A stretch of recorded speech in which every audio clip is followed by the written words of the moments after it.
കഴിഞ്ഞ വർഷം എൻ്റെ ബ്രദർ ന്യൂസിലൻഡിൽ നിന്ന് വന്നപ്പോൾ പോറിജിൻ്റെ 2 പാക്കറ്റ് ഓട്സാണ് കൊണ്ടുവന്നത് കേട്ടോ. ഹോൾ ഗ്രെയിൻ ഓർഗാനിക് ഓട്സ് ആണ്. അപ്പോൾ അത് എൻ്റെ അമ്മയാണ് അലമാരിക്കകത്ത് ഇങ്ങനെ സൂക്ഷിച്ചേക്കുമായിരുന്നു. അപ്പം ഞാൻ വീട്ടിൽ കഴിഞ്ഞ ദിവസം ചെന്നപ്പം ഞങ്ങളിങ്ങനെ ഓട്സിൻ്റെ കാര്യമൊക്കെ പറഞ്ഞപ്പോൾ അമ്മ എടുത്ത് ഞങ്ങളെ ഓട്സ് കാണിച്ചു. ഇവിടെ ഇങ്ങനെ ഓട്സ് ഇരിപ്പുണ്ടെന്നും പറഞ്ഞു. അപ്പോൾ 2 പാക്കറ്റ് ഉണ്ടായിരുന്നേ.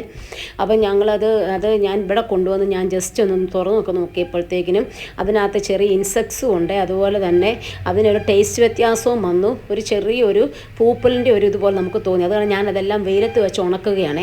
പിന്നെ രണ്ടാമത്തെ പാക്കറ്റ് എന്ന് പറഞ്ഞാൽ മൊത്തം 3 പാക്കറ്റ് ഉണ്ടായിരുന്നു.